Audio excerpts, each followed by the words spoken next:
이번 사연은 막장 예비시모에게 사이다를 날리고 우유부단하고 모자란 남친과 시원하게 파혼을 했다는 분의 사연인데요. 함께 보시겠습니다. 안녕하세요. 20대 후반 여자입니다. 얼마 전 파혼을 하게 되었습니다.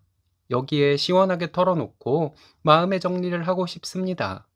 남자친구 어머니가 성격이 강하기도 하고 일반적이지 못한 것을 알면서 뭐하러 그렇게 시간을 끌었는지 모르겠네요. 5년 넘는 연애 기간 동안 남자친구가 제 생활 속에 있었기 때문이었겠죠. 남자친구는 남동생이 하나 있고 홀어머니와 함께 사는 사람이었습니다. 남친 어머니는 말이 거칠고 욕을 입에 달고 사는 사람이었어요. 술도 좋아하고 고지식하고 본인 생각이 틀렸다는 것을 알아도 본인 고집을 굽히지 않는 그런 분이었습니다. 무슨 이런 집에 시집을 가려 했냐고 하실 분들도 있을 것 같네요. 저희 집도 그닥 잘난 거 없습니다. 부모님은 이혼하셨고 엄마는 다른 분과 살림을 차려서 동생과 함께 살고 있습니다. 몇 달 전에 상견례를 했는데 별로 좋지 않은 분위기였습니다. 입이 거칠고 고집이 강한 시어머니와 다혈질 저희 엄마가 만났으니 좋은 분위기였을 리가 없었겠죠. 상견례 후 2달이 지나도 남친 어머니는 결혼을 계속 미루셨어요. 제가 결혼하고 싶어 안달난 사람은 아니지만 자꾸 미뤄지고 본인 마음대로 하려고 하는 남친 어머니가 감당도 안 될 것 같아서 남친과 헤어지기로 마음먹었습니다. 그리고 남친에게 우리 결혼 다시 생각해보자고 하며 관계가 좀 안 좋아졌어요. 그러다가 다시 관계가 좋아지고 남친이 얘기를 하는데 상견례 후에 제가 어머니한테 전화도 안 드리고 찾아뵙지도 않아서 서운해 하신다고 하더군요. 나도 할 말 다 하고 남친 어머니와 정 떼자는 마음으로 전화를 드렸습니다. 남친 어머니는 본지 오래됐다며 자주 좀 오지 그러냐고 섭섭하다는 식으로 말씀하시더라고요. 곧 찾아뵙겠다고 하고 통화 마무리했어요. 그리고 주말에 남친 집에 갔습니다. 어차피 바뀔 사람은 아니지만 저도 제 생각을 말하고 남친 어머니와 정말 길게 얘기를 했습니다. 남친 어머니는 여러 가지 이유를 얘기했지만 결혼을 미루라고 했던 것이 본인 생활비가 없기 때문이었습니다. 남친이 버는 돈을 어느 정도 어머니에게 드리고 있었는데 결혼하고 나면 그것이 끊길까봐 걱정이 되었던 것이었죠. 제가 어머니께 저도 부모가 있는 사람인데 그런 것도 생각 안 하고 있었겠냐고 하면서 결혼 후에도 어머니께 돈을 드리려고 생각하고 있었다고 말했습니다. 제 솔직한 마음이었어요. 그랬더니 어머니는 그걸 네가 왜 상관하냐? 내가 알아서 내 아들한테 키워준 값 받을 것이니 상관 말아라. 이렇게 말씀하셨어요. 정말 황당했습니다. 우리 결혼 후에도 맞벌이를 할 것인데 남친 월급과 제 월급 모두 우리 공동의 돈 아닌가요? 내 월급이라 해도 배우자에게 허락을 받고 지출을 해야 하는 것이라고 생각하는데 남친 어머니는 참 당당하시더라고요. 남친 어머니는 아들이 자꾸 결혼 얘기를 해서 집에 들어가기 싫다고 하셨습니다. 아침부터 저녁까지 결혼 얘기를 하는데 스트레스 받아서 미칠 지경이라고 하시더군요. 상견례까지 했는데 결혼을 진행해야 하는 것이 아니냐고 했더니 본인은 마음이 없는데 네가 얼마나 닥달을 했으면 내 아들이 그렇게까지 하겠냐는 말씀에 정말 어이없어서 웃고 말았습니다. 상견례를 하고 결혼을 진행하는 것이 당연한 것이고 상견례를 하고도 결혼을 미루라고 하는 것이 잘못된 것이라고 말씀드렸습니다. 우리가 상견례를 하고 몇 달이 지났는데 아직도 상견례 전과 비교해서 진행된 것이 없는 것이 오히려 이상한 것이라고 말했어요. 결혼하지 말라는 것이냐고 단도직입적으로 물었더니 어머니는 말을 돌리셨습니다. 상견례 하기 전에는 본인에게 찾아와서 온갖 여우짓 다 하더니 상견례하고 나서는 전화 한 번 없었냐고 하시길래 솔직히 서운해서 그랬다고 말했습니다. 그리고 상견례 자리에서 어머니가 예의 없이 나오는 대로 말씀하시고 해서 저희 엄마가 결혼 반대하는 것을 설득하느라 정신없기도 했다고 말씀드렸어요. 옆에 있던 남친이 엄마가 이렇게 아무 이유 없이 반대만 하시니 힘들다고 했더니 어머니는 힘들긴 개뿔이 힘드냐고 하시더군요. 본인은 한 번 아니면 아닌 것이라고, 그니까 조금 더 있다가 하라고, 지금은 절대 안 된다고 하시더니 결국 저희가 신혼집을 따로 마련해서 사는 것에 반대라고 진심을 말씀하시더라고요. 결론은 이거였던 것 같아요. 남친과 결혼하면 어머니, 남친 동생 우리 둘 이렇게 넷이서 함께 살면서 우리 둘과 남친 동생이 버는 돈으로 어머니는 편안하게 살고 싶으신 것이죠. 자식이 독립해서 잘 살기를 바라지 않고 자식에게 의지해서 살면서도 자식과 며느리를 휘어잡고 살고 싶어 하는 사람이 있다는 것이 충격 그 자체였습니다. 남친 동생이 버는 돈으로는 아무래도 쪼들릴 것 같았나 봅니다. 제가 어머니에게 결국은 돈이 문제였나 보다고 했어요. 근데 저는 이제 남친과 결혼을 다시 생각해 봐야 하겠지만 결혼을 하더라도 어머니를 모시고 살 마음은 전혀 없다고 단호하게 말씀드렸어요. 어머니 젊으시니 돈 벌어서 충분히 사실 수 있는데 우리에게 의지하려 하시면 저야말로 이 결혼 안 할 것이라고 했습니다. 남친은 어머니에게 결국 돈 때문이었냐고 언성을 높이더군요. 어머니는 아니라고 하시는데 아니긴 뭐가 아니냐고. 나도 어머니 돈 벌기 전까지는 결혼 안 하겠다고 했습니다. 할 말이 없었는지 어머니는 저에게 성격 안 고치면 넌 안 된다고 하시면서 큰 집에 가서 그 집 며느리들 하는 것을 보고 배우라고 하시더군요. 남친 집안이 무슨 집안인데 남친 조부모님이 어떤 애가 며느리로 들어오나 벼르고 있다고 하셨습니다. 그럼 이상한 집이었던 것을 숨기고 아들을 결혼시키려 하셨냐고. 그거 사기 결혼이라고 말했어요. 더 이상 볼 것도 없이 결혼 안 하겠다고 말했습니다. 어머니는 제가 말대꾸 또박또박 한다며 시집을 왔으면 시집의 전통을 따르는 것을 모르냐고 고래고래 소리를 지르더군요. 저희 아직 결혼 안 했다고 말씀드렸어요. 그리고 내가 방금 결혼 안 하겠다고 말하지 않았냐고. 이제 우리 다시는 별일 없으니 아들들이 벌어오는 돈으로 호의호식 하시라고 말하고 가방 챙겨서 나왔습니다. 남친이 따라 나와서 얘기 좀 하자길래 커피숍에 들어갔습니다. 남친에게 나 지금까지 노력했고 앞으로 노력한다 해도 아무도 알아주지 않을 것 같다고 했더니 고맙다고 하더군요. 그러면서 조금만 더 노력하자고 하는데 더 이상 무슨 노력을 더 해야 하는지 알 수가 없었습니다. 나도 성격이 있는 사람이다. 오빠네 엄마가 결혼해서도 이런 식이면 나 오빠네 엄마랑 머리채 잡고 싸울 수도 있을 것이다. 그때는 어쩔 것이냐 했습니다. 남친은 결혼하기 전에 며느리 기선제압하려고 자기 엄마가 저러는 것 같다고 결혼하면 바뀔 것 같다고 하더군요. 그리고 남친은 결정적인 한마디를 했습니다. 자기 엄마가 어른인 것은 잊지 말라고 하더군요. 이 말로 모든 정이 다 떨어졌습니다. 홀가분한 마음이 들 정도였어요.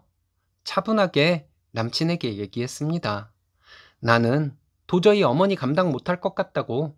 어머니 생각만 하면 가슴이 막 뛰고 답답해서 숨쉬기가 어려울 정도라고. 그런데 이제는 그런 이상한 사람의 아들이라 그런지 오빠도 그렇게 느껴진다고. 이제 우리 여기서 끝내자고 말했습니다. 그랬더니 왜 너 힘든 것만 생각하냐고 하길래 더 행복해지려고 하는 결혼인데 지금도 이렇게 힘들면 나중에 결혼해서 더 힘들 것이라고. 이게 결혼이냐고. 오빠와 오빠 엄마 두 모자에게 오만정 다 떨어졌으니 우리 이제 끝이라고 했습니다. 앞으로 연락하지 말라고 하고 나와서 집으로 와버렸어요. 5년간의 연애가 이렇게 끝나버렸습니다. 미련도 남지 않고 홀가분하네요. 큰일 날 뻔했는데 다행이라는 안도감마저 듭니다. 남친은 제 말을 이해 못할 것 같아요. 가끔은 씁쓸하기도 하지만 잘 선택했다고 생각해요. 많은 분들께 홀가분하게 털어놓고 있고 싶습니다. 감사합니다. 이번 사연은 집을 빌려달라는 것을 거절했다고 뒷말하고 다니던 아이 친구 엄마를 참교육해준 사연인데요. 함께 보시겠습니다. 안녕하세요.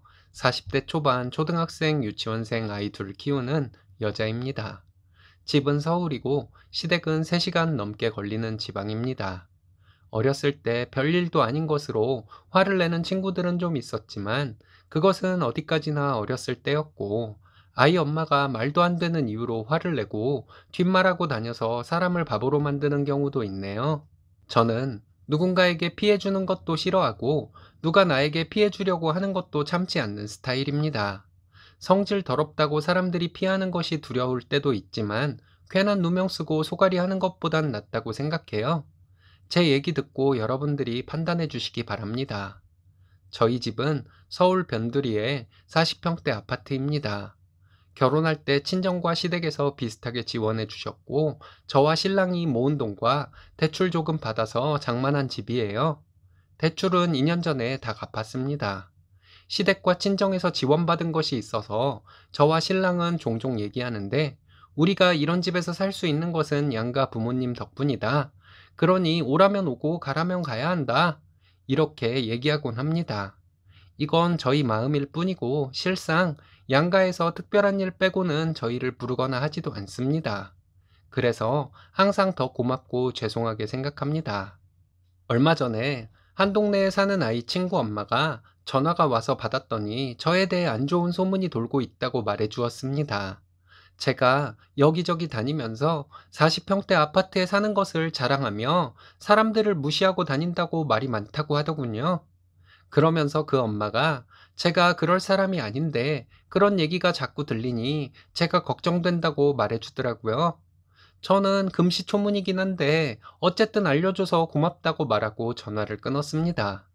곰곰이 생각해 보니 한 가지 생각나는 것이 있었어요.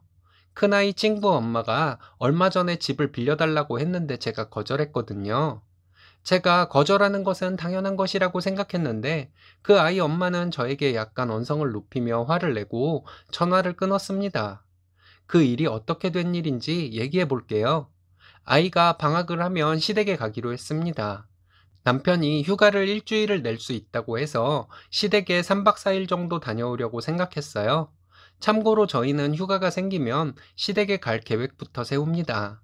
친정은 가까워서 언제든 갈 수 있으니까요. 동네 아이 엄마들이랑 차 한잔 마시다가 이번 휴가 때 시댁에 가는 얘기를 했습니다. 시댁에서 자는 것을 의아해하는 사람들도 있고 시댁에서 잘해주니까 그렇겠지 하는 사람들도 있었어요. 이렇게 얘기를 하고 헤어졌는데 한 엄마가 전화가 왔습니다. 우리 휴가 기간에 집이 비는 것이냐고요? 그래서 그렇다고 했더니 자기가 잘 봐줄 테니 빌려달라고 하더군요. 그게 무슨 말이고 뭘 빌려달라는 것이냐고 했더니 저희 휴가 기간에 그 엄마 시아버지 첫 제사가 있다고 하더라고요. 첫 제사라서 친척들이 오는데 자기는 집이 좁아서 고민된다는 것이었습니다.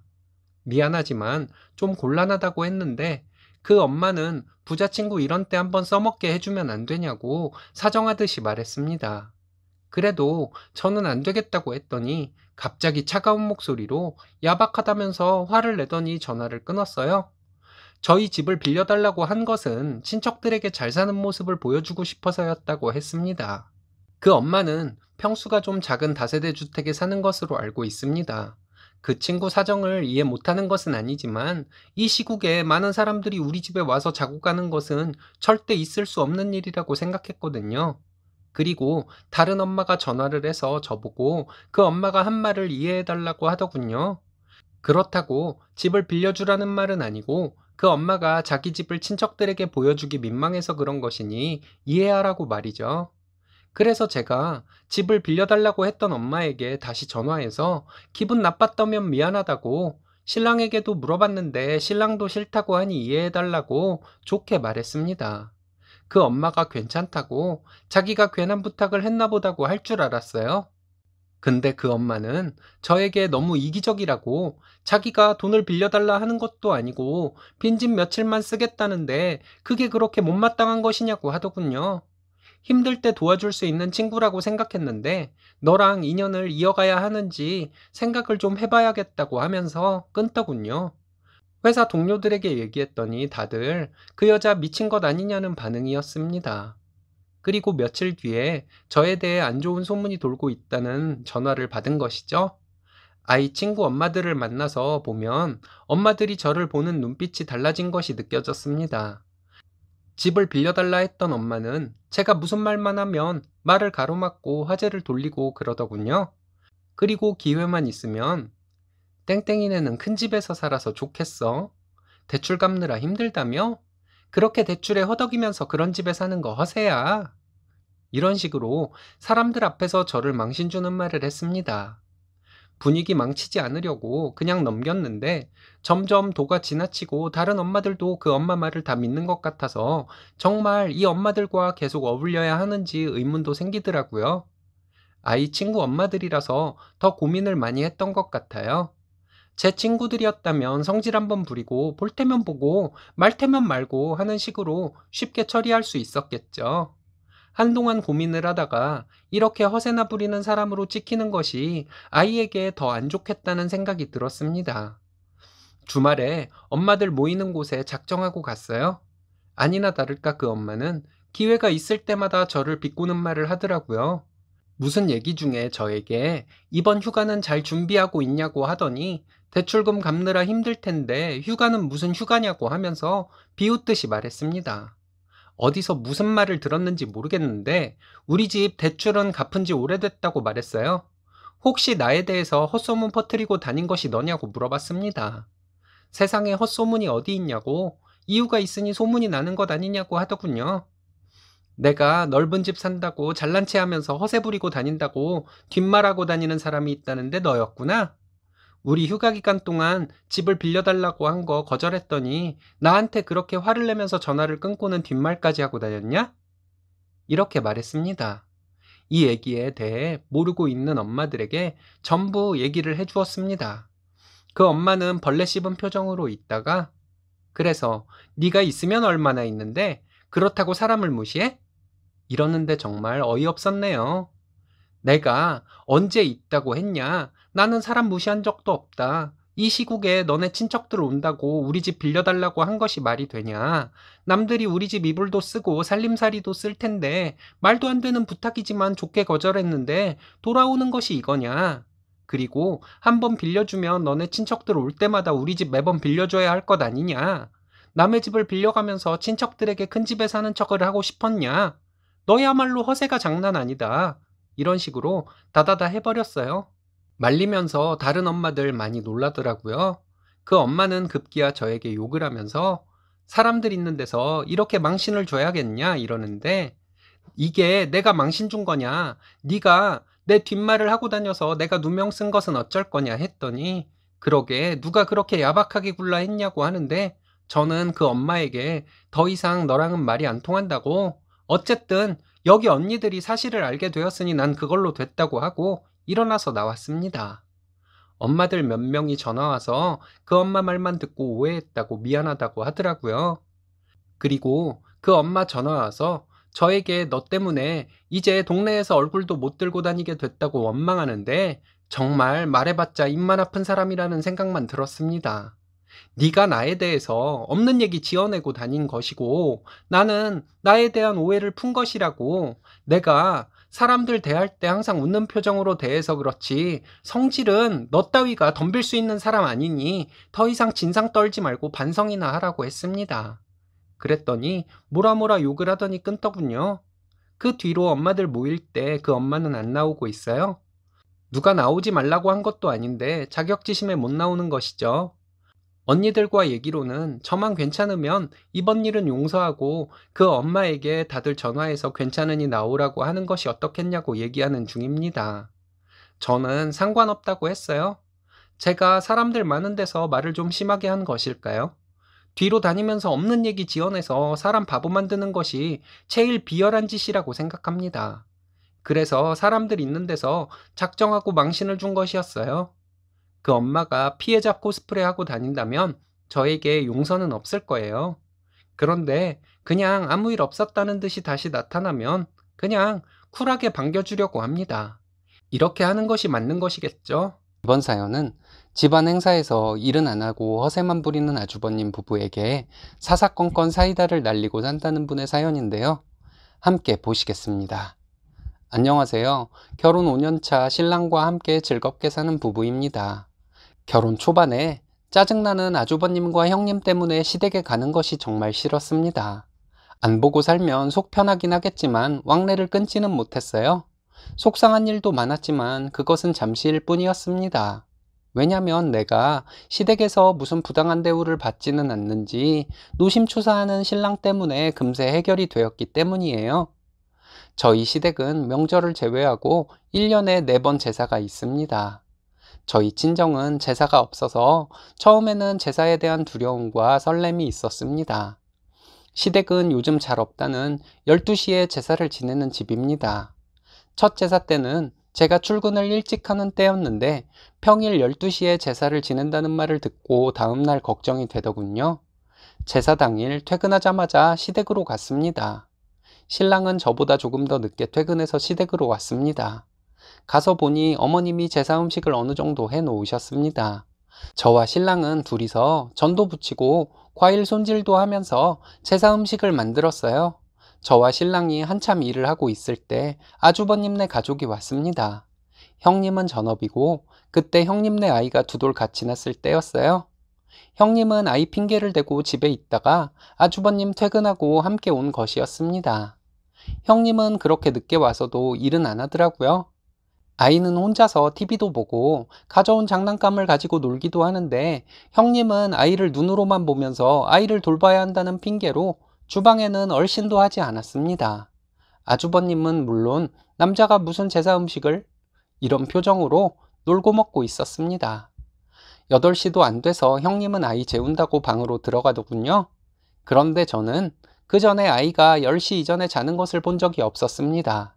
신랑이 시어머니께 아이 늦게 자는 것을 뻔히 아는데 형수가 어지간히 일하기 싫은가 보다고 말했어요. 신랑이 그 말을 할 때 아주버님이 주방에 와서 접시에 전을 덜고 있을 때였습니다. 아주버님은 애가 몸이 별로 안 좋아서 그렇다고 하더라고요. 아주버님의 그 말도 안 되는 실드에 제가 땡땡이 방금 전까지만 해도 뛰어놀던데요. 다들 일하고 있는데 형님이 일은 하기 싫고 눈치는 보이고 해서 아이 핑계대고 들어간 거예요. 라고 말해버렸습니다. 형님 하는 짓이 밉살 맞잖아요. 신랑이 너도 눈치챘어? 형수님이 제사 음식 한 적이 없긴 해. 운동을 그렇게 열심히 하는 사람이 명절 전날에는 꼭 몸이 아팠어. 아주버님은 뭔 말을 그렇게 하냐고 하고 신랑은 틀린 말 했냐고 서로 으르렁거리는데 금방이라도 싸울 것 같아서 제가 신랑을 좀 말렸습니다. 친척들도 곧 올 시간인데 싸우면 곤란하잖아요. 그리고 신랑과 저는 마음을 진정시키면서 다시 제사상 차리는 일에 집중했습니다. 친척분들도 오시고 제사도 무사히 다 지냈습니다. 생각보다 제사는 오래 안 걸리더군요. 12시 반쯤 피곤하기는 했지만 밥은 먹고 가라고 하시는데 배도 고프고 해서 먹고 가기로 했습니다. 신랑은 빨리 가자고 했지만 저는 정말 배가 고파서 그냥 나왔다면 편의점 도시락이라도 사가지고 와서 먹고 잤을 거예요. 밥을 먹으려고 앉았더니 형님이 슬그머니 나오더군요. 형님은 벌써 다 끝났냐고 하면서 자기가 도와주러 나온 것인데 시간이 이렇게 된 줄 몰랐다고 말했습니다. 정말 재수없었어요. 밥상에 앉은 형님을 보며 참 생긴 것도 재수없다 생각하고 있었습니다. 신랑은 저보다 더 열받아 하는 것이 느껴졌지만 제가 허겁지겁 밥을 먹고 있으니 저한테 이것저것 반찬을 챙겨주기 바빴어요. 친척 어른들이 한마디씩 하셨지만 신랑은 요새는 이렇게 하는 것이 멋진 남자라고 했습니다. 작은 어머님이 맞다고 우리 애들도 저래야 한다고 하시면서 유일하게 저희 편을 들어주셨어요. 밥을 다 먹고 친척분들 모두 가셨더니 형님은 애가 깬 것 같다면서 잘 자고 있는 애를 재우러 들어가겠다고 하더라고요. 신랑이 형수님은 일은 하기 싫고 밥은 먹고 싶어서 나왔나 봐요 하더라고요. 저는 애소리 전혀 안 나는데요. 형님 또 거짓말 하시나 봐요. 아까도 잘 노는 애 몸 안 좋다고 거짓말 하시더니 라고 말했습니다. 어머님은 안절부절 못하고 있는데 아주버님이 애가 있어서 그런 걸 가지고 그러냐? 이러는 찰나 신랑이 그럼 형수님 애 재우고 나와서 다 치우고 가세요. 엄마 시키지 마시고요. 형, 우린 아까 일 빡세게 했으니까 먼저 갈게. 라고 말하며 저에게 갈 준비를 하라고 했습니다. 아주버님, 형님, 저는 내일 일찍 출근해야 해서 먼저 갈게요. 라고 했는데 나오면서 신랑이 엄마도 형수님 꼭 시켜. 엄마가 맨날 알면서도 넘어가 주니까 형수가 저렇게 거짓말하고 핑계나 대지. 형, 형수가 애 봐야 해서 못하면 형이 하고 가. 우린 이만 갈게. 이러고 나왔습니다. 다음날 피곤하긴 했지만 신랑이 어제 고생 많았지 미안하다 하는 카톡 한마디에 피로가 싹 날아가 버렸습니다. 그 뒤로 형님은 한동안 제사에 아이 핑계를 대면서 아예 안 오고 아주버님 혼자 왔어요. 신랑과 저는 형님이 없는 것이 더 편했습니다. 일은 안 하고 먹기만 하는 얄미운 사람이 없으니 마음이라도 편했거든요. 둘이 전부치면서 아주버님 들리게 은근히 형님 뒷담화도 좀 했어요. 어버이날 오랜만에 시댁에서 형님을 만났습니다.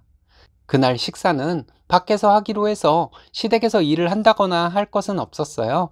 식사를 하고 들어왔는데 아주버님과 형님은 본인들이 식대를 낸 것 가지고 본인들만한 효자가 없다며 장남 어쩌고 엄청 생색을 내더군요. 그리고 아주버님 사업이 너무 바빠서 시댁에 자주 못 온다고 무슨 대기업 회장이라도 된 양 말하더라고요.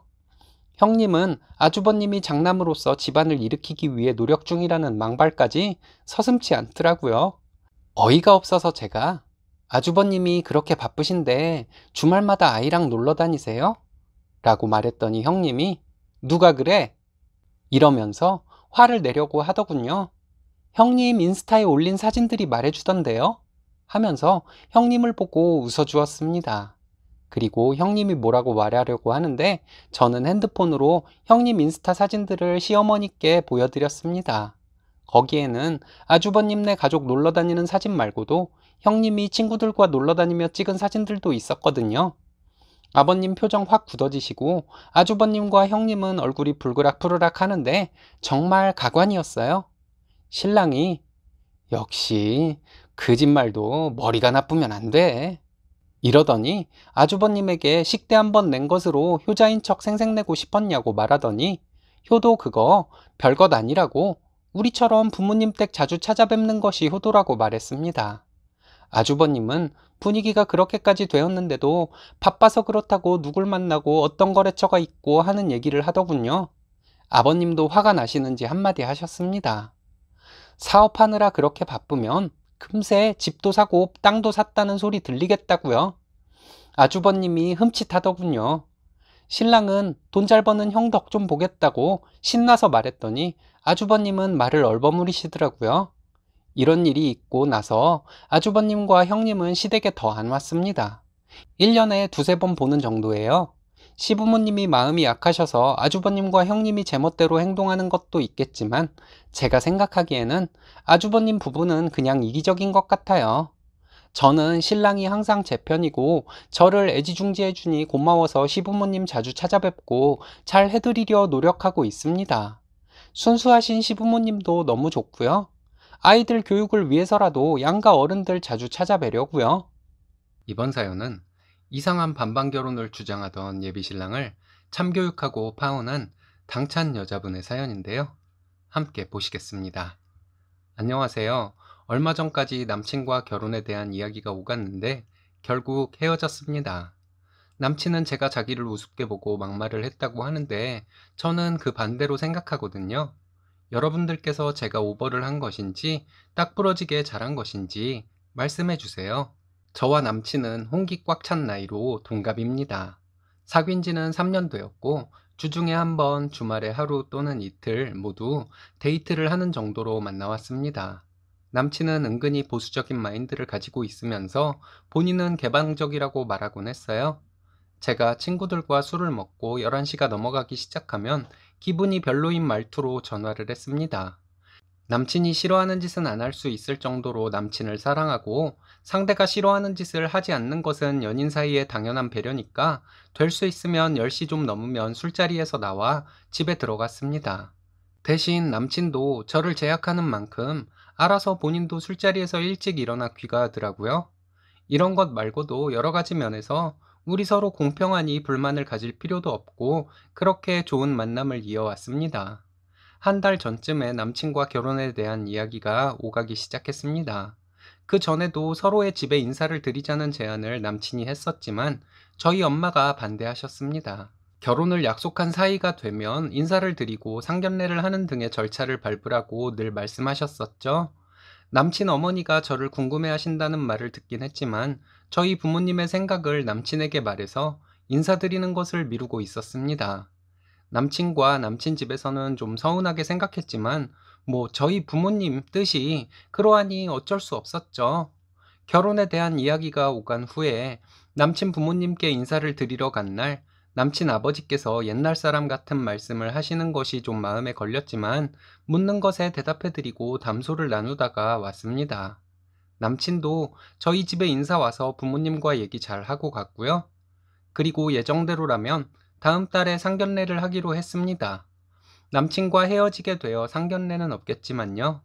솔직히 말씀드리면 저희 집이 남친 집보다 좀 더 부유합니다. 경제적으로 차이가 좀 있어요. 남친 자존심 상할까봐 남친에게 말은 못했지만 저희 결혼할 때 누가 더하고 덜하고를 떠나서 형편되는 쪽에서 좀 더 할 수 있다고 생각했습니다. 이 생각은 저의 생각이라기보다는 저희 부모님의 생각이었어요. 남친 집에 대한 설명을 듣고 저희 부모님이 우리 집에서 더 해야 하면 그렇게 해도 된다고 말씀하셨었거든요. 남친은 본인이 열심히 살아왔다는 자부심이 큰 사람입니다. 월 급여가 세후 350 정도 되는데 나이치고는 꽤 잘 버는 사람이죠. 그리고 돈을 잘 쓰지 않고 모아서 재테크로 돈을 어느 정도 불리고 하는 사람입니다. 저는 월 급여가 250 정도 됩니다. 제 직업에 대해 자세히는 말씀드리기 좀 그렇지만 저는 정년이 보장된 직업이고요. 양가의 인사를 드리고 나서 남친은 저에게 반반 결혼에 대해 운을 띄우더라고요. 요즘은 맞벌이, 공동육아와 공동가사 등이 대세라면서 결혼도 반반 결혼을 하고 모든 일을 공평하게 하자고 말했습니다. 저는 좋다고 했죠. 그런데 남친은 반반 결혼에 대해 칭송에 가까운 말들을 하면서 자꾸 강조를 하더라고요. 그런데 구체적인 얘기는 하지 않으면서 반반 결혼 노래를 부르길래 그럼 구체적으로 얘기를 해보자고 했어요. 남친이 먼저 말을 꺼냈으니 먼저 구체적으로 말해보라고 했습니다. 들어보고 서로 조율해 나가자고 말이죠. 남친 하는 말이 집값은 반반으로 하는데 매매가 4억 선에서 하자고 했습니다. 남친은 가지고 있는 돈이 2억이 넘지만 저는 그렇게까지 돈을 많이 모으지는 못했어요. 그래도 저희 부모님이 도와주실 것이라고 하셨으니 오케이 했습니다. 그리고 결혼 비용은 예산 딱 정해놓고 통장에 같은 금액을 넣어서 그 통장에서 지출을 하자고 했습니다. 결혼 후 생활비는 일정 금액을 정해 통장에 반반해서 넣어두고 그 돈으로 생활비를 쓰자고 했습니다. 집안일은 요일별로 하거나 더 잘하는 것을 맡아 하는 것으로 하자고 했고 육아는 같이 하자고 하더라고요. 제가 육아휴직을 하더라도 남친은 육아를 적극적으로 함께 하겠다고 했습니다. 막상 얘기를 듣고 나니 개운치 않은 기분이라서 나도 좀 생각을 하고 다시 얘기를 하자고 했습니다. 그날은 그냥 맛있는 거 먹고 데이트 잘 하고 헤어졌어요. 며칠간 저도 생각을 정리하고 남친과 다시 만났습니다. 일단 신혼집 4억 선에서 장만하자는 것은 저도 동의한다고 말했어요. 명의는 당연히 공동명의로 해야 하고 집을 살 때 드는 세금과 복비 등도 반씩 하자고 했습니다. 집에 들일 살림은 각자 1,000만 원씩 지출해서 2,000만 원 이내에서 해결하자고 했습니다. 예단 예물 모두 생략하고 혹시라도 한쪽 집에서 요구하는 순간 결혼은 없었던 것으로 하자고 했어요. 그리고 출산에 대해 얘기를 했는데 아이는 내가 낳는 것이라서 10달 동안 나 혼자 고생을 하는데 그것에 대해서 돈으로 계산을 하자면 끝도 없을 것 같아서 그 돈은 안 받겠다고 했습니다. 대신 내가 아이를 낳고 낳은 후에도 고생을 할 것이고 밤잠도 못 자면서 수유도 해야 하고 하니 출산 비용과 산후조리원 비용은 남친이 다 내라고 했어요.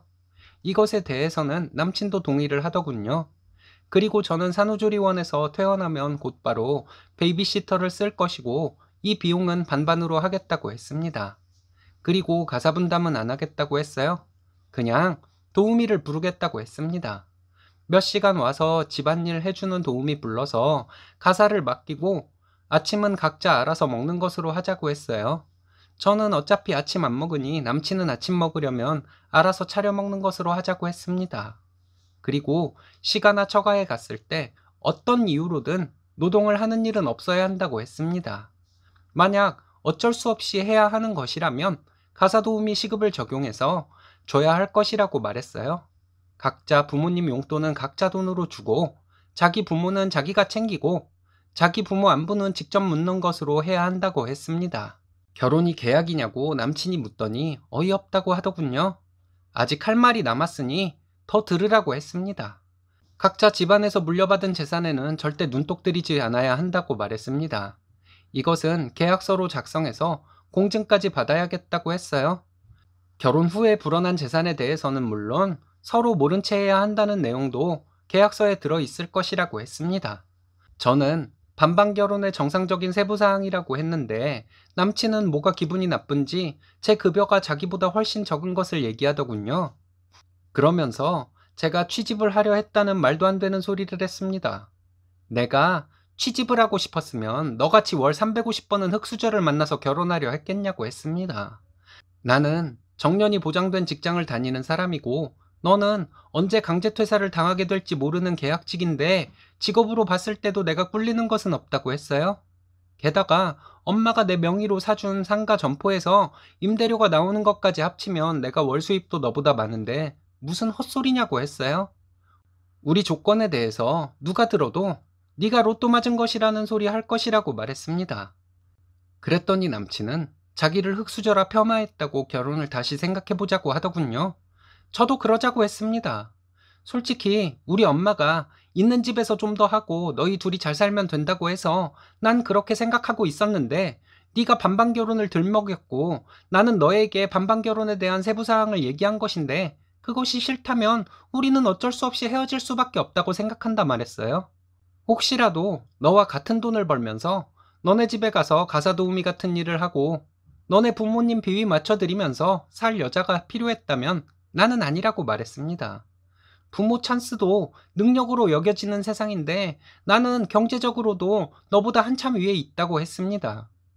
앞으로는 나는 남자를 만날 때 나랑 경제력이 비슷하거나 그 이상인 사람을 만나던지 경제력이 나보다 낮아도 너처럼 돈에 얽매이지 않고 서로 사랑과 배려를 주고받을 수 있는 사람을 만나서 이렇게 꼬질꼬질한 연애는 다신 안 하겠다고 말했습니다.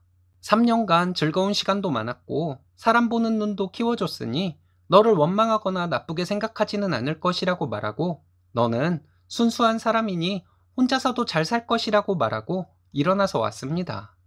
며칠간 남친이 톡을 보냈는데 별로 읽고 싶지도 않아서 그냥 안 읽었어요. 여러분들이 보시기에 따라서는 제가 반반 결혼 한마디에 이성을 잃은 것처럼 보실 수도 있을 거예요.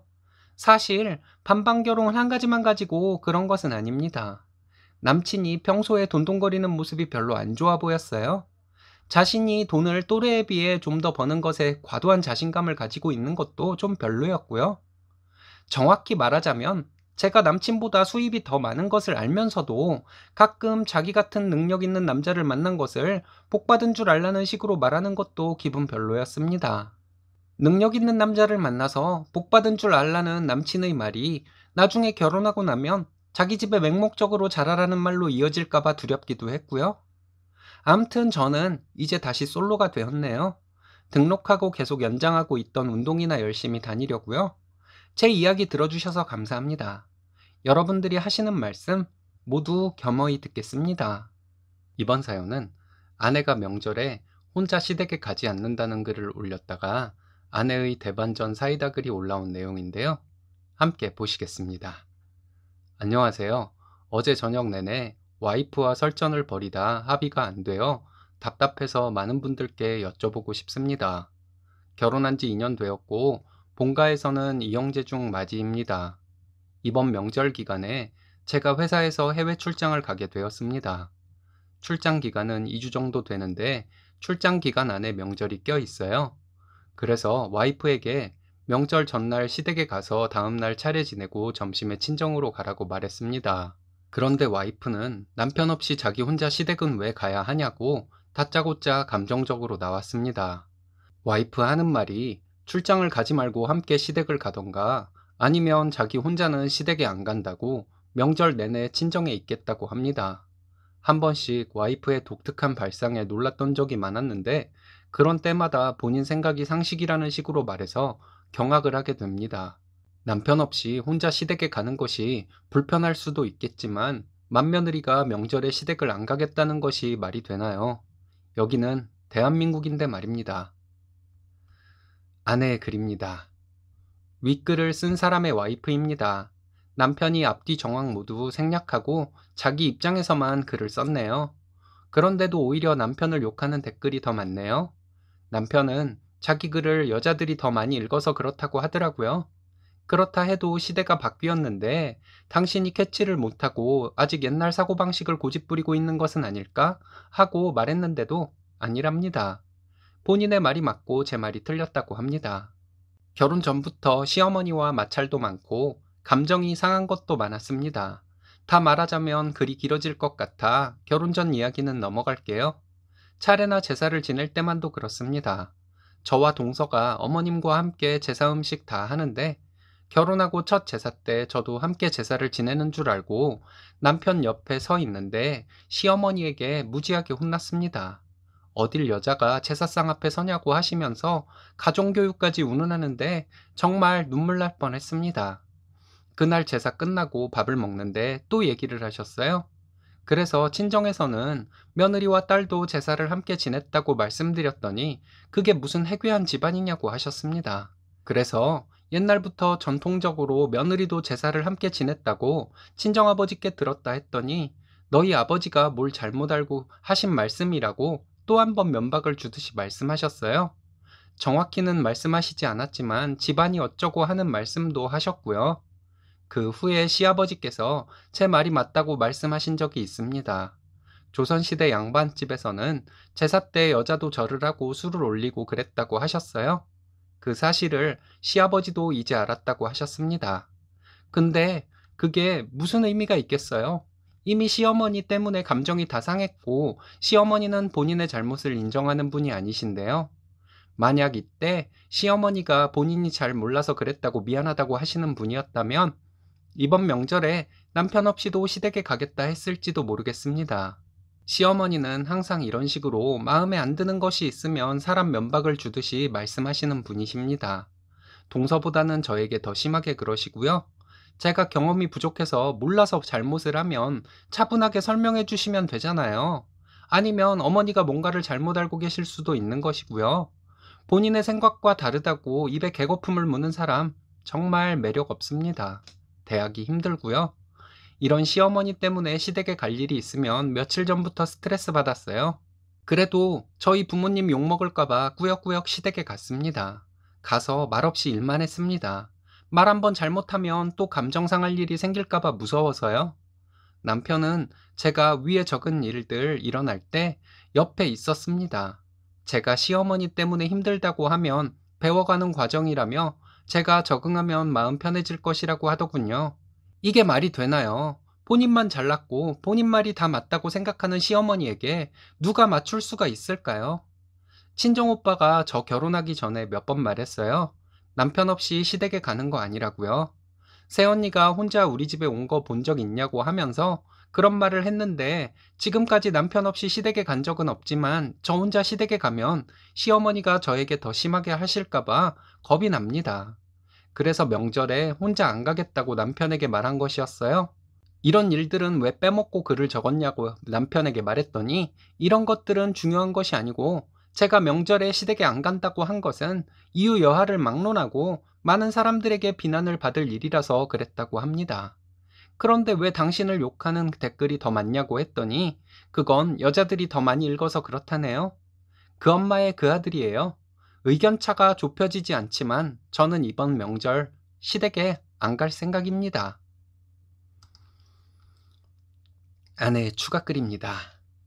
여러분들의 말씀대로 지난 명절에 시댁에 가지 않고 친정에 있었습니다. 시어머니께 전화로 남편이 출장이라서 저는 친정에 갈 것이라고 똑똑히 말씀드렸고요.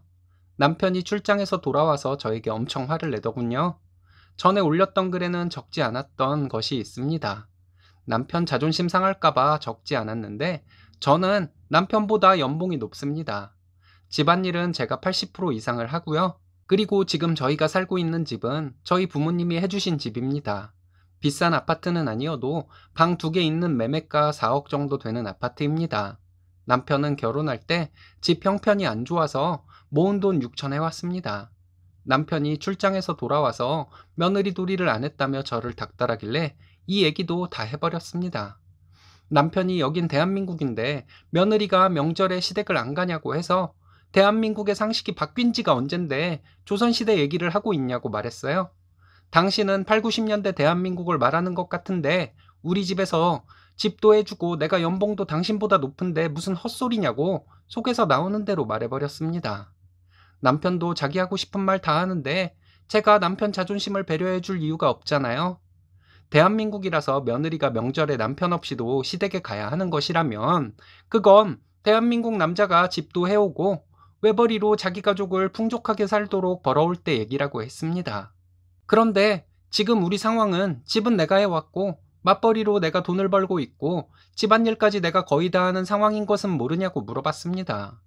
이런 상황이면 명절에 당신은 우리 집에 가서 제사 음식 다 해야 하는 것이라고 말했습니다. 우리 부모님이 오라면 오고 가라면 가야 하는 것이고 우리 집에 무슨 일이 있을 때마다 적극적으로 나서서 잡일 다 해야 한다고 말했어요. 그래야 우리 집에서 당신 사람 대접해주지 해온 것은 쥐뿔도 없으면서 양심불량짓거리 하면 당신 때문에 나도 우리 부모님께 사람 대접 못 받을 것이라고 했어요. 당신은 내 남편이니 당신 때문에 내가 하찮은 취급을 받는 것은 감수하겠지만 나중에 태어날 아이까지 그런 취급을 받는 것은 견딜 수 없을 것 같다고 했습니다. 아이 없을 때 이혼하자 했어요. 당신은 그야말로 몸만 왔으니 몸만 나가라고 시댁 스트레스와 시댁 편드는 남편 때문에 이혼을 하는 것이니 이혼 사유는 당신과 당신 집에 있으니 억지 부릴 생각은 하지도 말라고 했습니다. 남편은 태도를 바꿔서 이런 사소한 것을 가지고 뭘 이혼까지 들먹이냐고 자기가 잘못했다고 꼬리 내리더군요. 자기가 잘못했으면서 자기 뜻대로 되지 않는다고 나를 공개망신 주고 싶어서 글을 쓴 사람을 제가 어떻게 믿겠냐고 친정에도 다 알리면 우리 아빠와 오빠가 가만히 있지 않을 것이라고 했습니다. 그렇게 막장까지 가지 말고 그냥 조용히 이혼하자고 했어요.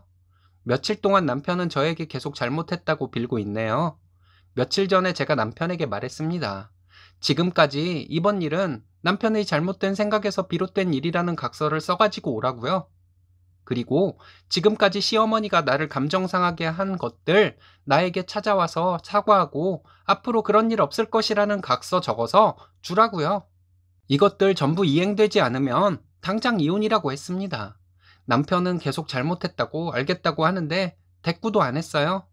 남편이 각서는 써주었고 어제 시어머니 전화하셔서 저에게 사과하셨습니다. 그동안 말을 심하게 해서 미안하다고 하시는데 바쁘다고 전화 끊어버렸어요. 그리고 퇴근해서 남편에게 말했습니다. 나는 시어머니 사과 전화를 얘기한 것이 아니라 찾아와서 사과하고 각서 쓰라고 분명히 말했다고요. 제가 말한 것이 제대로 이행되지 않으면 이혼할 생각입니다. 남편의 속마음은 잘 모르겠지만 겉으로는 처가 잘 만나서 고맙다고 말로는 그러는데 자기가 잘나서 처가에서 집도 해주고 그랬다고 생각할지도 모르죠. 이 기회에 남편과 시댁에 세상에 공짜는 없다는 것과 몰상식한 행동을 하면 어떻게 되는지를 확실히 알려주던지 아니면 이혼하던지 할 생각입니다. 긴 글 읽어주셔서 감사합니다. 글을 적으면서 생각이 더 정리가 되었네요. 무슨 일 있으면 또 후기 남기겠습니다. 이번 사연은 결혼 전에 10년간 쓰니님이 번 돈을 가져가 놓고 결혼 후에도 돈을 요구하는 친정엄마를 신랑과 함께 응징하고 연을 끊었다는 사연인데요.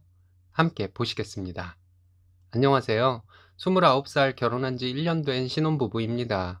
시댁에 들어가는 돈 때문에 고민이 많다는 사연은 많이 봤지만 저는 반대로 제가 버는 돈을 자기들 돈인 양 생각하는 친정 때문에 힘들었습니다. 이제 저는 부모도 형제도 없는 고아로 살아야 할 것 같아요. 남한테 싫은 소리 한마디 할 줄 모르는 신랑이 친정을 뒤집어 놓고도 아직도 화가 풀리지 않는다고 해요. 당한 것은 저인데 신랑이 더 화가 나 있어서 제가 신랑 눈치를 볼 정도였습니다. 저는 고3 2학기에 취업을 해서 10년 가까이 모은 돈을 집에 고스란히 주었습니다. 최하로 잡아도 1억은 넘을 것 같아요.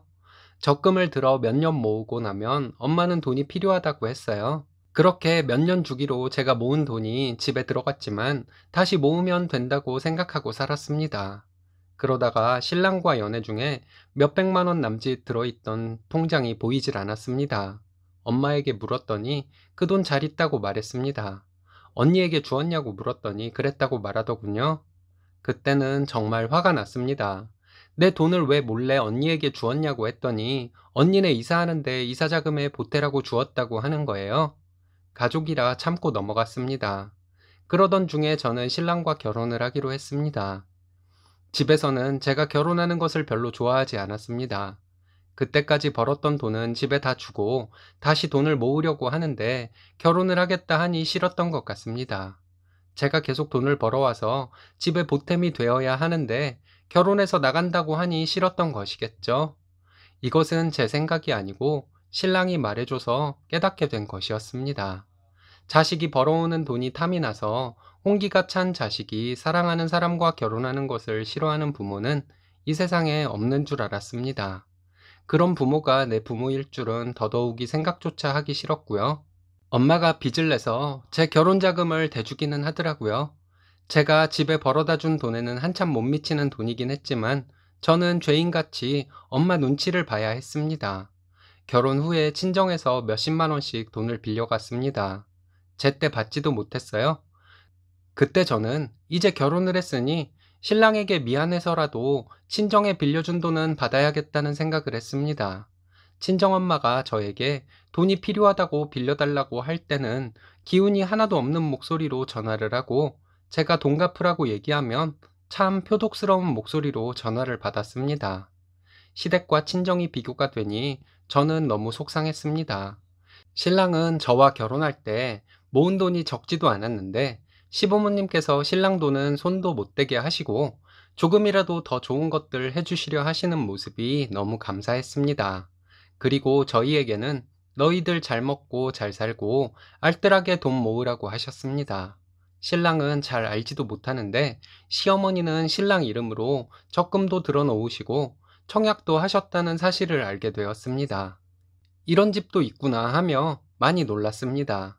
시댁에 가면 시어머니 웃으시면서 저에게 음식 솜씨 기대도 안 하신다고 하시며 외식하자 하셨습니다. 식사값을 제가 내려고 하면 절대 못 내게 하시고 너희들 돈 모아야 한다고 하셨어요. 제가 몰래 가서 계산한 적이 몇 번 있었는데 시어머니는 저에게 며느리 잘 얻어서 이렇게 맛있는 것도 얻어먹는다고 해맑게 웃으셨습니다. 결혼할 때 들어온 축의금은 저희 부모님이 다 가져가셨습니다. 그것 때문에 신랑과 얘기를 하다가 그동안 친정에 제 돈 들어간 것을 신랑이 알게 되었습니다. 결혼 전에도 제 돈이 친정에 어느 정도 들어갔다는 것은 신랑이 알고는 있었지만 그렇게 많은 돈이 그렇게 오랜 세월 동안 들어갔다는 것은 모르고 있었습니다. 신랑이 많이 화가 난 듯 하더군요. 저는 솔직히 저희 부모님과 언니를 신랑이 심하게 욕해주면 오히려 시원할 것 같았습니다. 그런데 신랑은 제 앞에서 저의 부모 형제를 나쁘게 말할 수는 없다고 생각하는 것 같았습니다.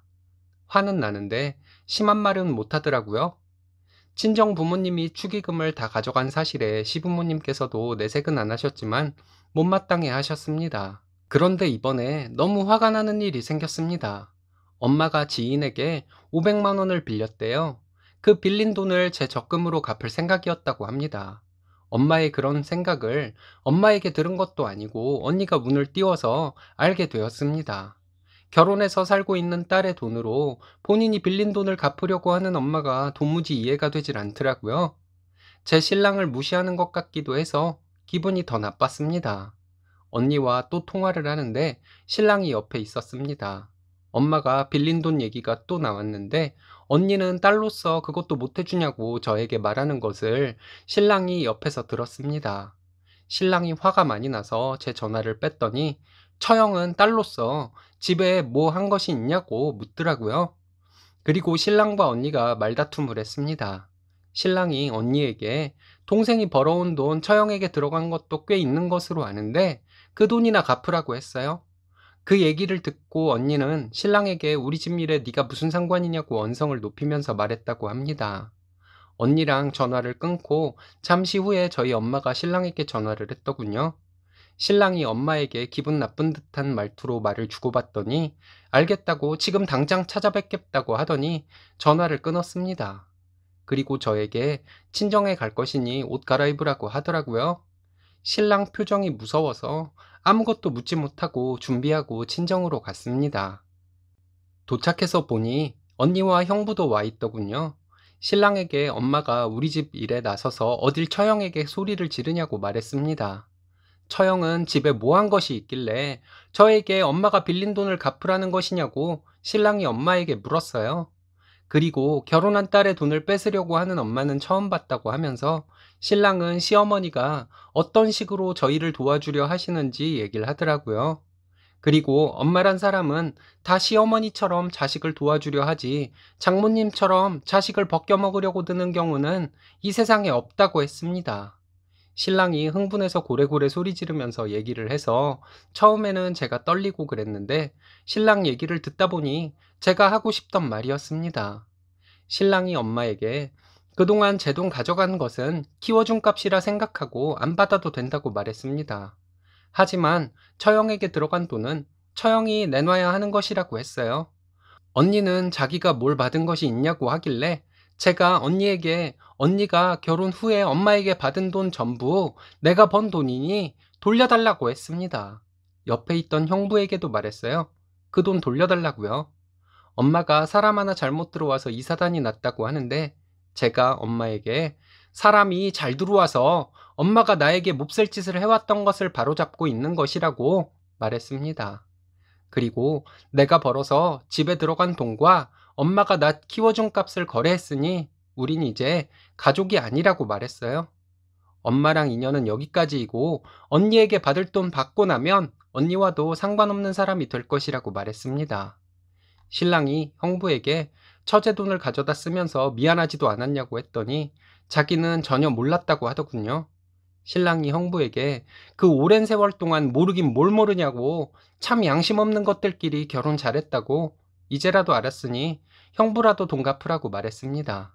그리고 제가 엄마와 언니에게 우리 이제 여기 올 일 없다고 말하고 집으로 돌아왔습니다.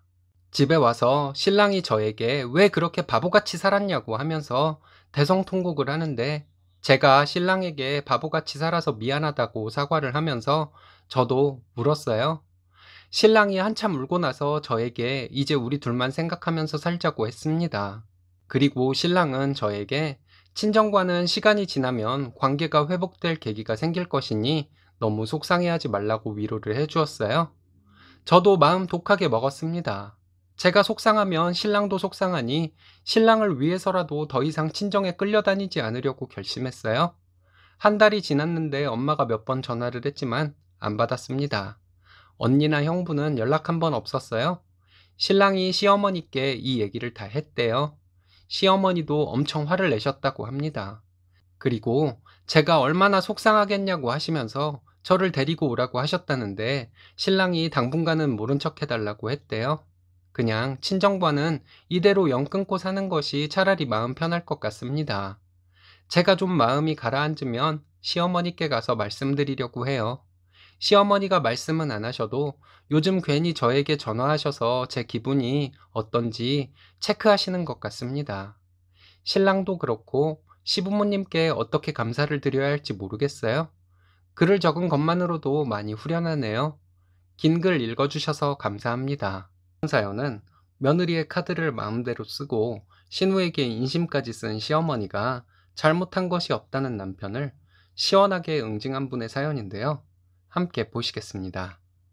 지난 겨울에 있었던 일을 가지고 3달도 넘었는데 며칠 전에 남편하고 또 싸웠네요. 그때도 그랬지만 이번에도 남편은 자기 잘못은 모르는 것 같아요.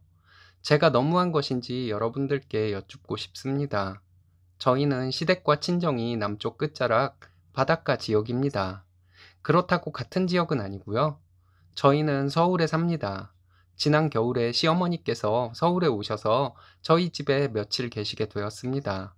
첫날 시어머니는 마트에 가셔서 장을 받아가 남편 좋아하는 음식을 해놓을 것이라고 하셨습니다. 멀리 사시면서 가끔 반찬도 해서 택배로 보내주시고 하시니 제가 이번에 시어머니께 신용카드를 드렸어요.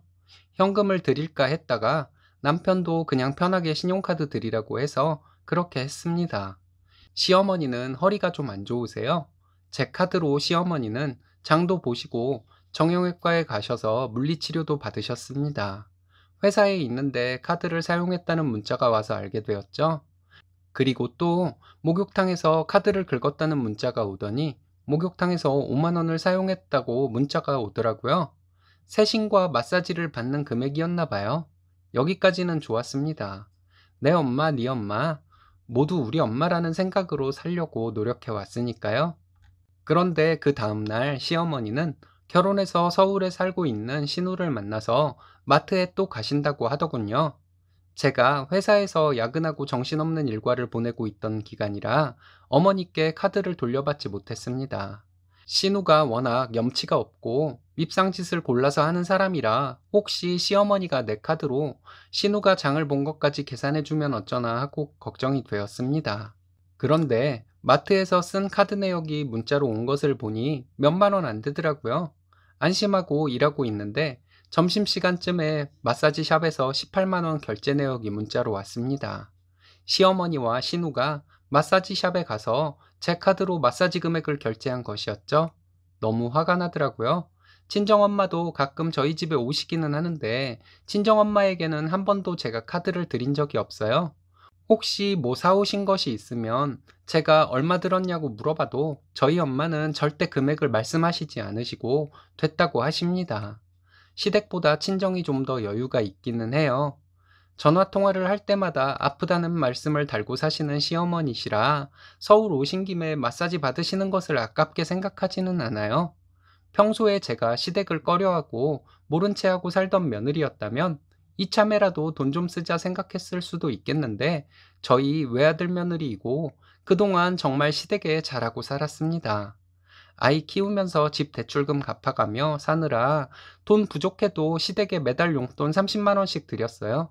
빠듯하게 사는 중에 30만 원이라는 돈 적은 돈 아니더라고요. 이렇게까지 궁상 맞을 정도로 아끼고 살면서 부모 용돈 드리는 것은 아니라고 생각했지만 시댁은 저희가 드리는 돈이 큰 보탬이 되니까 항상 친정보다 시댁을 우선시하고 살았습니다. 매달 드리는 용돈 외에도 챙길 일이 있으면 다 챙기며 살았고요. 말도 없이 며느리 카드로 딸에게 인심을 쓰시는 시어머니의 행동도 기분 나빴지만 내 카드로 신나게 마사지 받은 신우가 더 얄밉다는 생각이었어요. 그리고 그날 퇴근하고 저녁에 신우네 가족과 우리 가족 외식을 했는데 식대를 남편이 냈습니다. 외식 약속이 잡히고 나서 제가 남편에게 톡으로 시어머니가 내 카드로 신우 마사지 비용까지 내주었으니 식대는 신우네가 내도록 했으면 좋겠다고 했거든요. 그런데도 남편이 식대를 계산했어요.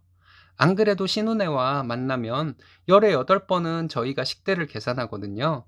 아, 참고로 신우는 남편의 여동생도 아니고 남편의 누나입니다. 그날 집에 와서 남편과 정말 대판 싸웠습니다. 내가 톡으로 식대는 신우네가 계산하도록 하라고 했는데 그렇게 몰래 가서 계산을 한 건 뭐냐고 했더니 가족끼리 몇 푼 안 되는 돈을 가지고 치사하게 굴지 말라고 하더군요. 그러더니 남편은 어제 시어머니 카드를 돌려받지 그랬냐고, 그럼 자기 누나와 마사지도 안 받았을 것 아니냐고 하는데 정말 어이없어서 말문이 막히더군요. 그럼 신우는 어머니가 오랜만에 오셨는데 마사지 비용을 내드릴 수는 없는 것이냐고, 어머니가 마사지 비용 어머니 돈으로 내겠다고 했으면 신우가 그러라고 했겠냐고, 어머니가 내 카드 들고 나오신 것을 알고 어머니가 마사지 비용 내도록 한 것이지 않겠냐고 남편에게 따졌습니다. 남편은 1년에 몇 번이나 있는 일이라고 이 난리냐고 하는데 그럼 앞으로 나도 친정과 시댁에 똑같이 돈 쓰겠다고 했어요. 매달 시댁에 드리는 돈도 똑같이 친정에 드리고 친정엄마 우리 집에 오셔서 돈 쓰시고도 내가 돈 준다고 하면 돈 안 받으시는데 여태까지 친정엄마가 그렇게 쓰신 돈 전부 돌려드리겠다고 했습니다. 그리고 우리가 친정에 가면 친정에서 먹고 자고 외식할 때 식대도 우리 부모님이 다 내셨는데 그 돈도 전부 계산해서 돌려드리겠다고 했습니다. 제가 속사포처럼 쏘아대니까 아무 말 못하고 듣고 있던 남편은 결국 한다는 소리가 자기 엄마가 돈 쓴 것이 아까워서 이러냐고 너무하다고 하는데 또 열받네요. 더 이상 말해봐야 소용없을 것 같아서 말았습니다. 시어머니도 저희가 싸운 것을 아셨을 거예요. 그 다음날 친정엄마에게 30만 원 보냈습니다. 친정엄마가 너희가 무슨 돈이 있다고 돈을 보내냐고 했는데 이제 여유가 좀 생겨서 보낸다고 말씀드렸어요. 그리고 지금까지 매달 친정엄마에게 30만 원씩 보냈습니다. 남편에게 얘기해버리고 시댁과 똑같이 친정해 하겠다고 했더니 남편 불편한 표정으로 아무 말 안 하더라고요. 얼마 전에 남편에게 마이너스 통장을 만들어야 할 것 같다고 말했더니 놀라더군요. 시댁과 친정에 드리는 돈 때문에 돈이 약간 모자라서 마이너스 통장을 만들어야 한다고 말해 주었습니다. 남편이 무슨 말을 하려고 하길래 친정과 시댁에 대해 불공평한 말을 하려는 것이면 안 하는 것이 좋을 것이라고 엄포를 놓았어요. 그런 말 하면 당장 이혼이라고요. 우리 부모님이 이것저것 우리한테 도움 주는 것이 당신 잘나서 그런 것으로 착각하지 말라고 했습니다. 맨날 자기가 장녀라고 어깨에 힘이나 주는 신우 우리한테 밥 산 적 몇 번이나 되냐고 물었어요. 아들 하나 딸 하나인데 하나는 장녀고 하나는 장남이냐고. 그럼 당신은 장남이자 막내냐고. 지금까지 우리 부모님이 우리 만날 때마다 쓴 돈 한 번에는 못 갚아도 매달 얼마씩이라도 갚을 것이라고 말했습니다. 남편은 제가 너무 감정적이라고 하는데 이성적으로 말할 때 동문서답을 하는 사람한테 그럼 감정적으로 대하지 이성적으로 대하겠냐고 했어요. 자기가 어떻게 하면 되겠냐고 하길래 그냥 이대로 살면 된다고 했습니다. 불만이면 언제든 말하라고 했어요. 이혼해 주겠다고요. 그리고 지금까지 내가 때마다 시댁을 챙기고 살아왔는데 앞으로는 매달 드리는 용돈 외에는 없을 것이라고 했습니다. 맞벌이에서 매달 시댁에 돈 드리는 것만으로도 나는 며느리 도리를 완벽하게 한 것이니 앞으로 전화도 안 드릴 것이고 시어머니 오실 때 내 허락받고 오셔야 할 것이라고 말했습니다. 남편이 제 말에 반발을 하거나 하지는 않았지만 기분 나쁜 표정이었어요. 전혀 기분 나쁠 일이 아니라는 것을 알 때까지 제 생각대로 할 생각입니다. 남편과 대화로 풀어나가려 해도 자기 말만 옳다고 했으니 저 혼자 이성적으로 참고 있으면 호구나 되겠죠. 우리가 시댁에 매달 용돈도 드릴 수 있었고 무슨 날이면 챙겨드릴 수 있었던 것이 쉬운 것이 아니었다는 것을 남편이 정확하게 알고 저와 친정에 고마운 마음을 가질 때까지 지금처럼 할 생각입니다. 제가 잘못한 것이 있다면 말씀해 주세요. 그리고 더 좋은 방법이 있으면 알려주셨으면 합니다. 읽어주셔서 감사합니다. 이번 사연은 돈 아깝다고 산후조리원을 가지 말라던 시어머니에게 시원한 사이다 발언으로 응수해드렸다는 당찬 며느님의 사연인데요. 함께 보시겠습니다. 안녕하세요. 출산이 얼마 안 남은 어느 임산부의 글을 읽고 제 얘기도 써보려고 컴퓨터 앞에 앉았습니다. 저도 결혼하고 거의 반년 동안은 글 쓴 분과 같이 착한 며느리병에 걸려 있었습니다. 신랑도 그렇게 자기 집에 잘할 필요 없다고 하는데도 제가 도대체 왜 그랬는지 아직도 이해가 안 갑니다. 후회 막급이라고 해야 할까요? 글을 쓰신 분께서는 시댁에서 받은 것이 어느 정도 있다고 하셨는데 저희는 결혼할 때 시댁에서 하나도 보태준 것 없이 저희끼리 알아서 결혼했습니다. 시댁이 경제적인 사정이 많이 안 좋았어요. 친정부모님, 시부모님 모두 지금까지 일하십니다. 친정도 그리 넉넉하지는 않지만 시댁은 좀 어렵다고 말할 정도예요. 결혼하고 얼마 안 되어 임신을 하게 되었습니다. 저희 엄마가 직장을 다니시고 계시니 신랑과 얘기해서 출산 후에 산후조리원 2주간 들어가 있으려고 했어요. 시어머니는 이 얘기를 들으시고는 산후조리원 비싸다고 하시면서 시댁에 와서 몸조리를 하라는 엄청난 말씀을 하셨습니다. 이게 왜 엄청난 얘기냐 하면 일단 시어머니 퇴근 시간이 저녁 8시 정도입니다. 가끔 더 늦으시기도 하셨어요. 시아버지는 지금까지 자영업을 하고 계시는데 가게가 집 근처이고 워낙에 외식을 싫어하시는 분이시라서 새끼 모두 집에서 드시는 분이십니다. 시어머니가 일을 하시니 시아버지께서는 혼자 식사를 잘 차려 드시기는 하시지만 제가 산후조리를 시댁에서 하면 안 불편했겠어요? 아이 낳고 시댁에 가 있었다면 산후조리는 고사하고 시댁 살림을 해야 했을 것 같아요. 저희 시댁은 좁습니다. 방이 하나밖에 없어서 저희 가족 시댁에 가면 항상 거실에서 잡니다. 제가 시댁에 가서 산후조리를 한다면 방도 없이 아기와 거실에서 지내면서 산후조리를 하라는 말씀인지 정말 가슴이 답답할 정도였습니다. 시어머니가 시댁에서 산후조리를 하라는 말씀을 하신 것 자체가 너무 속이 상했어요. 결혼식 이후에 시어머니는 저희가 시댁에 가도 아무것도 준비해 놓지 않으셨습니다. 제가 시댁 사람이 되었다고 생각했던 것이겠죠. 음식을 준비하지 못하셨으면 식재료라도 사다 놓으셔야 하지 않을까요? 매번 시댁에 갈 때마다 냉장고를 열어보고 깜짝 놀라곤 했습니다. 다른 반찬 없이 시아버지께서 김치와 돼지고기를 넣은 김치찌개를 해서 드시는 것이 항상 마음에 걸렸습니다. 그래서 임신한 상태였지만 시댁에 갈 때 신랑과 마트 가서 장 봐다가 밑반찬을 해놓곤 했어요. 제가 성격이 애교가 없는 성격이라 시부모님께 잘하는 방법이라고는 장 봐다가 음식을 해놓고 오는 것밖에 떠오르는 것이 없었습니다.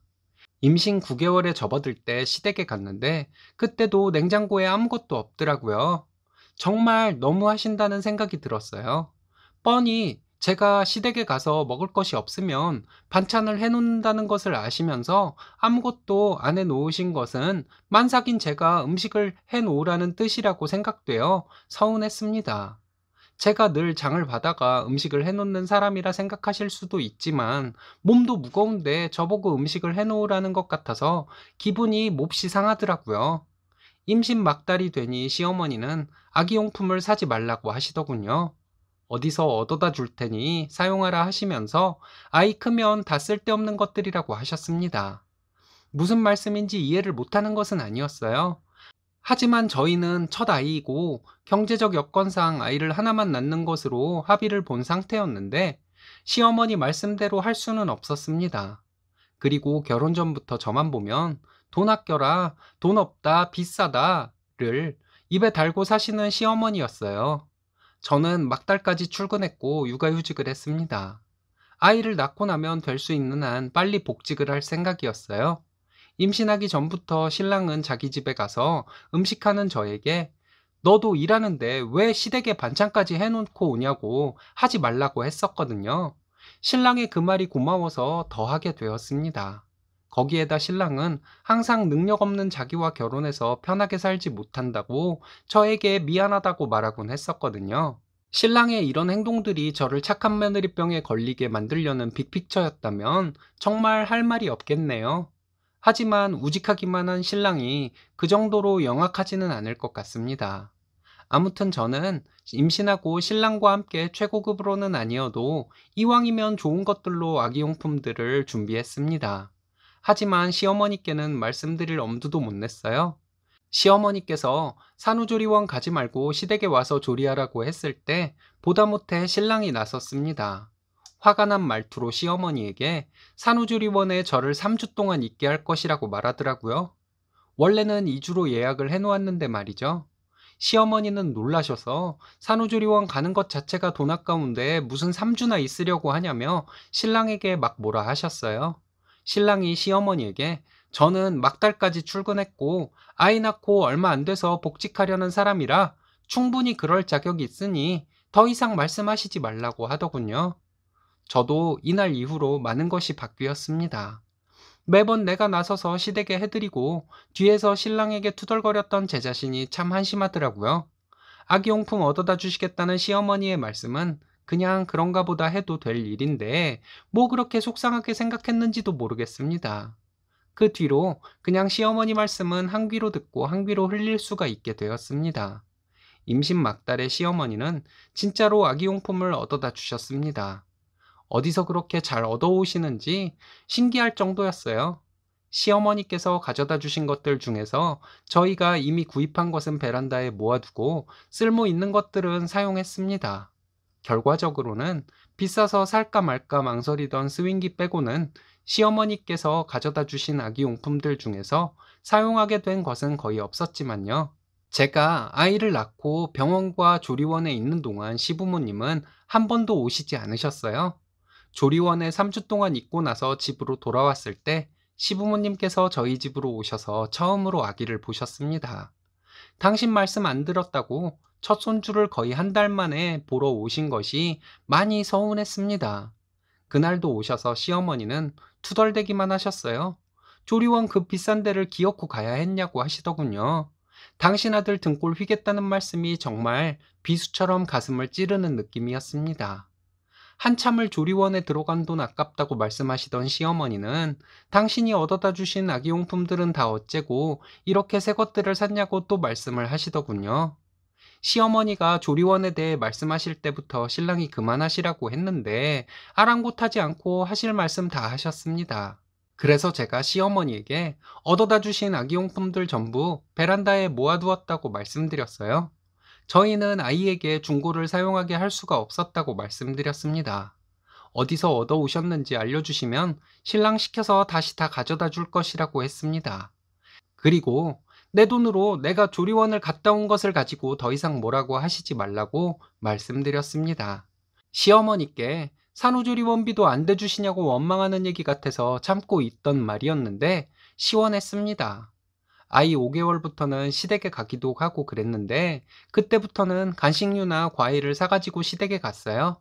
식사 시간이 되면 아기 데리고 외식 나가기도 뭐해서 배달 음식이나 시켜 먹었고요. 시어머니는 원래 제가 시댁에 가서 반찬도 해놓고 그랬었는데 그런 것이 없으니 처음에는 아쉬워하시는 듯 했습니다. 그래도 별 말씀 없으시더라고요. 반찬 안 해온다고 시어머니께서 뭐라고 하셨다면 돈 아끼라 노래를 부르셔서 돈 아끼는 것이라고 말하려고 했어요. 제 자신이 참 한심한 게 이렇게 바뀐 행동을 하는 것이 무슨 죄라도 짓는 것 같은 느낌이었어요. 그래도 몇 번 해보니 저도 익숙해지고 시부모님도 익숙해지시더라고요.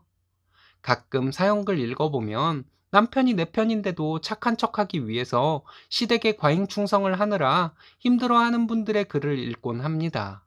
시부모님이 완전 이상한 분들 아니라면 싫은 것은 싫다고 말해도 괜찮더라고요. 그리고 내가 시댁 먹거리 걱정 안 해도 시댁은 삼시세끼 잘 드시고 잘 사십니다. 우리 워킹맘들 강해져야 합니다. 밖에서 일하는데 출산, 육아는 꼭 신랑과 함께 하고 시댁에서 부당한 요구를 하면 싫다고 하거나 네 하고 대답하고 내 마음대로 다 하면 좋을 것 같아요. 끝까지 읽어주셔서 감사합니다. 워킹맘들 뿐만 아니라 전업주부님들, 우리 아줌마들 모두 힘내자고요. 이번 사연은 신혼집 근처로 이사와서 빌붙으려는 친정아빠를 참교육한 당찬 세댁의 사연인데요. 함께 보시겠습니다.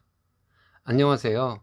여기는 대부분 기혼 선배님들이 글을 올리시던데 제가 글을 써도 되는 건지 모르겠습니다.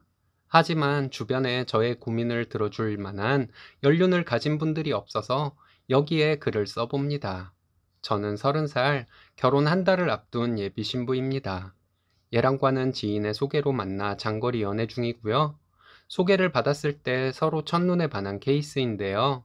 장거리 연애로 1년여간 사랑을 키워오다가 서로의 집안 사정상 결혼식은 1년 더 있다가 하기로 하고 동거를 시작하려고 해요. 혼인신고는 곧 할 예정이고요. 저희 집은 항상 넉넉하지는 못했어요.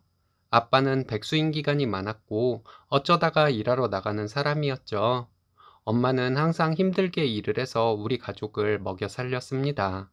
엄마가 고생을 많이 해서 그런지 지금 50대 후반인데 관절이 좋지 않아서 여기저기 아픈 데도 많은데 열심히 일을 하고 있어요. 엄마는 부잣집 딸로 자랐어요. 지금도 저희 외가는 부잣집이에요. 제가 듣기로 부모님 결혼하실 때 수도권 신도시에 외할아버지께서 저희 부모님 신혼집을 사주셨대요. 근데 저희 아빠가 백수이면서 돈도 잘 쓰고 해서 외할아버지께서 해주신 집을 제가 어렸을 때 날려먹었다고 들었습니다. 제가 그 집에 5살까지 살았었다고 들었고요. 그리고 나서 부모님과 저와 동생은 친할머니 집에 들어가서 살게 되었답니다. 지금도 그렇게 살고 있고요. 제 여동생은 2년 전쯤 멀리 사는 남자와 결혼해서 명절 때나 보는 정도예요.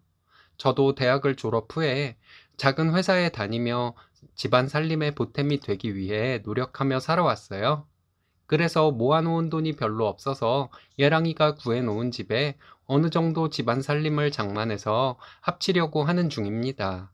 예랑이는 제 사정을 모두 알면서도 오히려 저희 부모님을 도와주려고 했었어요. 저희 엄마는 몰라도 아빠는 예랑이가 한번 도움을 주면 계속 바랄 사람인 걸 딸인 제가 잘 알거든요. 그리고 제 사정을 알고 우리 동거 시작할 때 저에게 그냥 몸만 오라고 했는데 그럴 수가 없어서 제가 모아놓은 몇백만 원으로 집 가전들을 살 수 있는 만큼 사고 외삼촌들과 이모들이 한 가지씩 가전제품들을 해줘서 예랑이네 집 가전제품들을 거의 다 채워 넣을 수 있게 되었습니다. 예랑이의 집으로 들어가면 몇 년간 아이는 낳지 않고 저도 직장 다니면서 함께 행복하게 살 예정인데요. 사랑하는 예랑이와 한 달 뒤면 함께 살 수 있는 것이 너무 기대되고 생각만으로도 정말 행복해요. 근데 문제는 여기서부터예요. 지금 저희 엄마가 몸이 안 좋아서 일을 못하고 있어요. 아빠는 지금도 백수이니 제가 얘랑이 집으로 들어가면 실상 저희 집에 경제 활동을 하는 사람이 없어지는 거죠. 근데 얼마 전에 아빠가 저에게 얘기를 하는데 제가 얘랑이와 함께 살기 시작하면 머지않아 엄마 아빠도 그 지역으로 온다고 하는 거예요.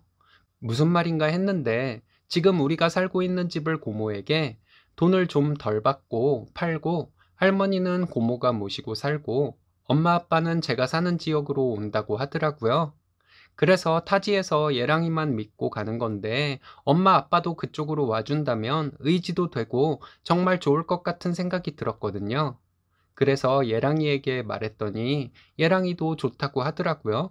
우리 부모님이 그렇게 오시면 우리가 열심히 일해서 당분간이라도 금전적으로 도움드리자는 말을 했어요. 그 말도 너무 고마웠는데요. 얼마 전에 외할머니, 외할아버지께 저희 상황도 말씀드릴 겸 찾아뵈었는데 거기에서 막내 외삼촌을 만났어요. 그래서 외할머니, 외할아버지와도 얘기하고 외삼촌과도 얘기하고 점심도 먹고 그랬어요. 그러면서 이런 제 사정을 말씀드렸더니 외삼촌이 표정이 별로 안 좋더라고요. 혹시 내가 부자인 외할아버지께 뭘 바라고 이런 얘기를 하는 건가 하고 외삼촌이 의심하는 것 같아서 처음에는 기분이 나빴거든요. 저랑 예랑이는 진짜 바라는 것 없이 할머니, 할아버지께서 궁금해 하실까봐 상황을 보고 드리러 간 것 뿐인데 말이죠. 그러다가 외할아버지께서 마당에 무슨 일을 하러 나가셨을 때 예랑이가 돕는다고 함께 나갔더니 외삼촌이 저에게 얘기를 하자고 하더라고요. 무슨 얘긴가 들어봤어요. 외삼촌이 얘기하시길 저희 부모님은 저희 신혼집 있는 지역으로 못 오게 하라는 거예요. 그걸 1년에 한두 번 볼까 말까 한 외삼촌이 얘기하니 뭔 상관이야? 하는 생각이 먼저 들었습니다. 얘기를 더 들어보니 부모님이 제가 살 지역으로 오면 우리 엄마는 예랑이와 저희 살림에 보탬이 되려고 노력을 할 건데 외삼촌의 매형인 우리 아빠는 그렇지 않고 저희에게 도움을 받으려고 할 것이라는 거예요. 그러면서 아빠가 엄마랑 결혼하고 집을 날려먹은 이후에 음주 사고, 빚 등을 외할아버지께 손 벌려서 갚았던 것을 얘기해 주더라고요. 그리고 주기적으로 저희 외할아버지께 아빠가 우리가 살 만한 집이 없냐고 여러 번 물어봤었대요. 그러면서 외삼촌이 말하길 너한테는 아빠니까 매형에 대해 더 이상 나쁜 얘기는 안 할게. 근데 지금껏 일도 안 하고 누나 고생시키고 술 취해서 마누라나 패고 장인한테 당당하게 손 벌리고 하는 매형을 나는 용서할 수가 없다. 저런 사람이 딸 결혼한 집 근처에 살면 분명히 딸 사위한테도 손 벌릴 거야. 그러니까 네 신혼집 근처로 오지 못하게 해. 라고 말하더라고요. 외삼촌의 그 말에 얼떨떨했습니다. 그 부분에 대해서는 제가 생각을 해보지를 못했거든요. 외삼촌한테 큰 냉장고 해주셔서 감사하다고 말씀드리고 돌아왔어요. 차 안에서 예랑이와 외삼촌이 한 얘기에 대해 얘기를 해봤는데요. 예랑이는 설마 저희 아빠가 그러겠냐고 했는데요. 저도 그렇게 생각하지만 오히려 저나 예랑이보다도 외삼촌이 아빠를 어렸을 때부터 더 많이 봐왔으니 외삼촌의 말을 무시할 수는 없을 거란 생각이 들었어요. 이것 때문에 요즘 고민입니다. 저의 상황을 자세히 말씀드리다 보니 엄청 길어졌네요. 엄마가 몸이 안 좋아 일을 못하니 걱정이고요. 가까이 살면 제가 뻔히 보고도 부모님께 안 보태드릴 수도 없을 것 같고요. 그럼 아빠는 외삼촌 말대로 더 바랄지도 모르는 사람이고요. 이러면 예랑이가 좋아하지 않을 것 같아요. 아빠는 일할 생각이 전혀 없는 것 같아요. 이제 와서 엄마 아빠한테 제가 살 지역으로 오지 말라고 얘기를 하기도 뭐하고요. 너무 복잡해서 뭐가 뭔지 모르겠습니다. 제 상황에서 저는 어떻게 해야 할까요? 연륜 있으신 선배님들의 많은 조언 부탁드려요. 제 이야기 들어주셔서 감사합니다. 후기입니다. 많은 분들이 댓글 달아주신 것을 잘 읽어보았습니다. 후기가 궁금하다고 하신 분들이 많아서 근황을 전하려고 이렇게 또 글을 보냅니다. 처음에 말씀드렸던 계획대로 진행이 되어 저는 얘랑과 함께 산지 몇 달 지났어요. 이제는 신랑이라고 해야겠네요. 신랑은 하던 일 잘 하고 있고, 저도 가까운 곳에 일자리 알아봐서 일 다니고 있습니다. 맞벌이로 둘이서만 사니 모자라지 않게 살고 있어요. 저축도 할 정도가 됩니다. 많은 분들이 저희 부모님이 저희가 사는 지역으로 오는 것을 막으라고 하셨는데, 부모님께 어떤 식으로 말을 해야 할지 참 고민이 많았습니다. 고민을 하다가 결국 말을 못하고 신랑과 함께 살기 시작했습니다. 얘랑과 함께 살기 시작한 지 얼마 안 되어서 저희 부모님도 저희가 사는 지역에 집을 알아보기 위해서 몇 번 왔다 갔다 했어요. 저희 엄마는 허리가 안 좋아서 현재는 일을 하기 어려우니 아빠 일자리를 알아봐 드렸습니다. 신랑은 이곳이 고향이라서 지인들이 많아 아빠의 일자리는 어렵지 않게 구할 수 있었어요. 신랑 선배가 저희 아빠에게 호의를 베풀어서 일용직 중에서 힘들지 않은 일들로만 주고 일당은 똑같이 주겠다고 해서 너무 감사했습니다. 저는 잘 모르지만 신랑도 그 선배만 따라다니면 힘들지 않게 일하면서 일당은 제대로 받을 수 있을 것이라고 하더라고요. 좋은 소식을 전해준다고 저희 아빠에게 전화를 해서 이 사실을 알려드렸습니다. 그런데 아빠의 반응이 너무 충격적이었어요. 아빠는 이제 나이가 들어서 힘든 일을 못한다는 말씀이었습니다. 저희 아빠 작년에 환갑이었어요. 신랑 얘기 들어보면 이 지역 공사장에서 60대 초반이면 젊은 축에 들어간다고 했는데 저는 이해가 가지를 않았습니다. 아빠에게 그럼 엄마 아빠가 이 지역으로 이사를 오면 생활비를 어떻게 하시려냐고 물어봤는데요. 먼저 이사를 하고 차차 일할 곳을 알아보겠다고 말하더라고요. 그리고 며칠 뒤에 엄마 아빠가 저희 집에 왔어요. 부동산에서 연락이 왔다고 집을 보러 가신다고 했습니다. 신랑이 회사에 양해를 구하고 집을 보러 함께 다녀주었어요. 그리고 저녁에 신랑과 제가 퇴근해서 부모님과 저녁을 먹는데 엄마가 신랑에게 물어보더라고요. 이 근처에 아는 식당 없냐고요? 제가 엄마에게 그건 왜 묻냐고 했더니 이곳으로 오면 일단 식당이라도 나가서 돈을 벌어야겠다고 말하는 것이었습니다. 엄마가 식당에서 홀서빙을 하면 오래 서 있어야 하고 주방에서 설거지를 하더라도 오래 앉아 있어야 하는데 허리도 안 좋은 상태로 어떻게 식당 일을 하려고 하냐고 물어봤어요. 엄마는 그래도 일을 해야 먹고 산다고 대답하더라고요. 아빠를 돌아봤는데 아빠는 아무 말 없이 있었습니다. 식당 일을 하려면 아픈 곳도 없는 아빠가 해야지 왜 엄마가 하냐고 했어요. 저도 모르게 짜증을 내게 되더라고요. 그리고 신랑이 아빠에게 알아봐 준 일은 힘도 별로 안 들고 일당은 똑같이 받는 일이라고 하는데 아빠가 그 일을 하고 엄마는 허리 다 나을 때까지 쉬는 것이 좋겠다고 했습니다. 아빠는 나이 들어서 이제 일하기 힘들다고 말하는데 너무 화가 났어요. 그럼 아픈 엄마가 일해야겠냐고 아빠에게 소리를 질렀습니다. 신랑이 흥분 가라앉히고 얘기를 하라고 하는데 너무 화가 나서 들리지도 않았어요. 외할아버지가 해준 집도 아빠가 놀고 먹으면서 술이나 먹으러 다녀서 팔아먹고 지금까지 엄마 등골 빨아먹고 살았으면 죽을 때까지 그럴 것이냐고 고래고래 소리를 질렀습니다. 엄마가 아빠한테 그러는 거 아니라고 하는데 엄마도 미웠습니다. 둘 다 나가라고 했어요. 그리고 이 지역으로 이사 오지 말라고 했습니다. 엄마는 외할아버지랑 외할머니한테 미안하지도 않냐고 했어요.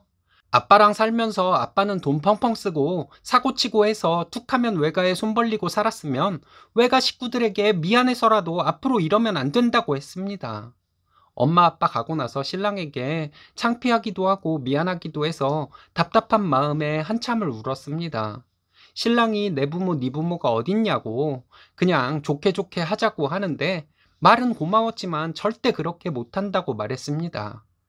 예전에 외가에서 외삼촌이 했던 말과 많은 분들이 댓글로 말씀해 주신 것이 저는 맞다고 생각하거든요.